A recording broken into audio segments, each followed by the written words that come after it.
안녕하세요. 마인드 디톡스의 묻지마 캔디입니다. 오늘의 방송 제목은 상간녀 박살 하는 이유 vs 안 하는 이유입니다. 구독, 좋아요 눌러주세요. 상간녀 박살, 개박살. 어감부터 왠지 무식하게 느껴지지 않으십니까? 반공 시절에나 박살내자 빨갱이, 박살내자 북한 깨래군 이런 말은 들어보셨죠? 현재 21세기에 교양 있는 저희 아내들은 남편의 외도가 아니라면 이 말을 사용할 기회가 그닥 없었을 겁니다. 왠지 무식하게 느껴지는 그 말 박살! 누군가에게 폭력을 쓰거나 욕을 한 적도 없는데 왜 상간녀를 박살내야 한다고 할까요? 그럼 상간녀 박살을 해야 하는 이유에 대해서 먼저 말씀을 드리도록 하겠습니다. 첫 번째는 박살은 상간녀에 대한 경고로 생각을 하셔야 합니다. 물론 소송만으로도 상간녀에게 정신적인 고통과 경제적인 손실을 안겨주는 건 사실입니다. 저희들의 고통에 비하면 형편없는 금액이지만 일반인들에게 현금 1,500에서 2천만 원 전후의 금액은 적지 않은 금액입니다. 경제적으로 풍족한 경우나 혹은 우리들의 남편들이 상간녀의 판결금을 대신 내어준 경우라면 상간녀는 사실 별다른 타격을 입지 않습니다. 상간녀가 가장 두려워하는 건 무엇일까요? 자신의 외도가 알려지는 것입니다. 집으로 찾아오거나 본인이 일하는 회사로 불쑥불쑥 찾아오는 것이 두렵습니다. 오늘 저희 카페에서 어느 분이 올려주신 내용에 국내 대기업에서 불륜 사건이 있었습니다. 불륜으로 인해서 원래 부인과 이혼을 하고 상간녀와 결혼을 했는데 그 바람을 펴서 이혼하고 결혼한 상간녀와 결혼한 남자가 또 회사 내에 있는 유부녀와 사내 불륜을 저질렀고 그 남자의 아내가 사내 불륜의 상간녀를 찾아가서 머리채를 잡고 박살을 한 내용이었습니다. 물론 그 사내 불륜을 저지른 여직원도 유부녀에다가 원래 여러 명의 남자들과 바람을 피웠던 전력이 있다라는 내용이 있었습니다. 믿거나 말거나 바람에 바람을 더하다. 이거 뭐 상간녀랑 결혼을 해도 또 바람을 피우는 바람쟁이 놈. 현재 그 남자의 부인이 된 첫 번째 상간녀 때문에 이혼까지 한 원래 부인이 가장 최고의 피해자가 아닐까라는 생각을 합니다. 여튼 직접 회사까지 찾아가서 머리채를 휘어잡았으니까 그 상간녀는 얼굴을 들고 회사를 다닐 수 있을지 의문입니다. 유부녀이니까 본인의 남편과 시댁에도 찾아가고 알리지 않을까라는 두려움이 자리를 잡겠죠. 그래야 상간녀는 그 회사 남자의 만남을 그만둘 생각을 하게 될 겁니다. 그리고 그만두게 될 겁니다. 회사까지 와이프가 찾아와서 자신의 머리채를 잡은 것으로 그 남자와도 싸울 겁니다. 아, 당신 어떻게 했길래 당신 와이프가 와서 내 머리까지 잡아 뜯는 거야. 정말 죽을 것 같아. 얼마나 창피한 줄 알아? 이러겠죠. 그 아내분이 무슨 짓을 할지 모르니까 불안감으로 도파민 분비가 잦아들기 시작할 겁니다. 줄어든다는 거죠. 결국에는 쾌락을 이길 수 있는 건 고통뿐이라는 생각을 하게 됩니다. 네, 제가 상담을 하다 보면은 아내분들이 재혼입니다라고 말씀하는데 이상하게 머뭇머뭇 거리시는 경우가 있으세요. 그러면 혹시 아내분 상간녀였어요? 제가 이렇게 물어보거든요.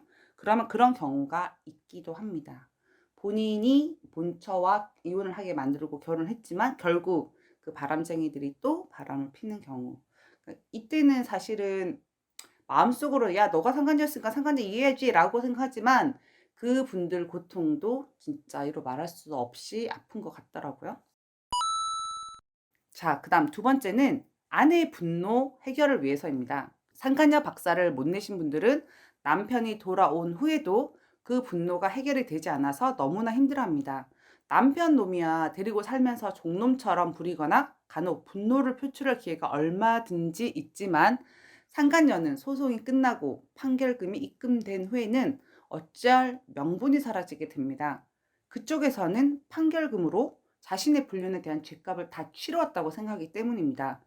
아내분들 상간소 끝나고 나서 3년, 심지어 10년 뒤에도 저한테 메일이나 쪽지, 전화를 주시는 분들이 계십니다.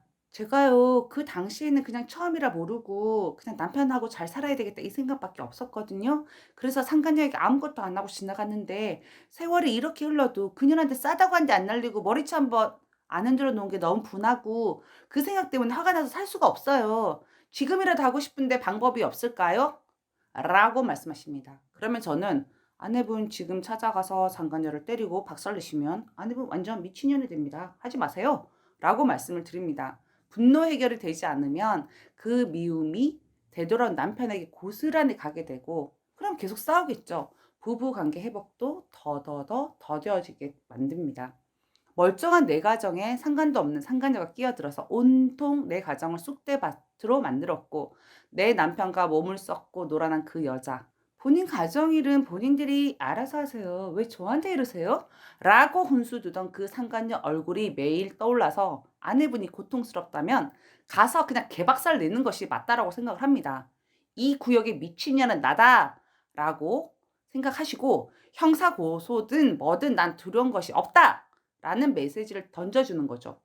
솔직히 저는 상간녀 박사를 못 내고 화가 치밀어서 우울증과 화병에 시달리면서 병원비를 쓰는 것보다는 신나게 그냥 저 패버리고 깔끔하게 끝내고 형사고소 벌금을 내는 게 더 낫다라고 생각을 합니다.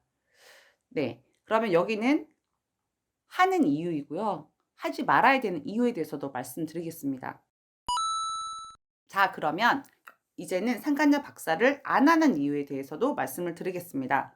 아내분들 대부분이 누군가를 해하는 행위를 하는 것에 대한 거부감이 정말 많으십니다. 왜냐면 그렇게 안 살아왔으니까요. 그리고 상간녀 얼굴을 보고 트라우마가 생길 것 같아서 보고 싶지 않다라고 하시기도 합니다. 체력적으로 약하고 완전 여자 하신 아내분들은 상간녀가 드세게 나와서 지랄을 하면 아내분들이 더 상처를 받을 것 같아서 가기 싫다라고 합니다. 네, 이런 경우는 안 가시는 게 맞습니다. 오히려 상간녀에게 당하고 오시는 경우도 있거든요. 그럴 바에는 안 가는 게 낫습니다. 이런 경우에 박살나신 녹음이나 영상을 저한테 보내주시는데 그걸 본 저는 하루 종일 더 흥분하고 열폭하게 됩니다.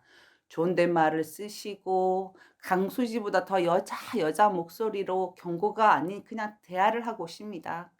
이런 성향의 아내분들은 폭행, 협박, 명예훼손, 주거 침입 등 형사 고소건으로 경찰서에서만 연락이 와도 기절을 하십니다. 그리고 저한테 전화하셔서 너무너무 힘들어하시고 무서워하시고 불안해하시고 고통스러워하시거든요. 그러면 제가 늘 말씀드리듯이 아내분들한테 "아내분, 외도 행위보다 나쁜 것은 없습니다. 네? 아내분은 가정을 지키기 위해서 하신 행동입니다. 그리고 경찰서에 가서 조사를 받으실 때 당당하게 말씀하시면 됩니다."라고 말씀드리지만 너무너무 힘들어하시거든요. 이런 부류의 아내분들은 차라리 상간녀한테 찾아가시지 않는 것이 좋습니다. 근래에 상간녀들은 변호사를 거의 대부분 선임하기 때문에 변호사 상담 시 판결금을 낮추고 소송한 원고인 저희 아내들을 압박하기 위해서 집으로 찾아갔거나 박살낸 적이 없었는지요? 라고 혈안이 되어서 형사 고소거리가 있는지 그 피고 상간녀의 변호사들이 물어봅니다. 요즘에는 듣도 보다 못한 제목까지 뭐 하도 제목이 많아 가지고요. 씌워 가지고 형사 고소를 우리 아무 죄도 없는 원고 아내분들한테 하더라고요. 심약한 아내분들 혹은 '나는 판결금에 영향이 가는 행동은 하고 싶지 않다.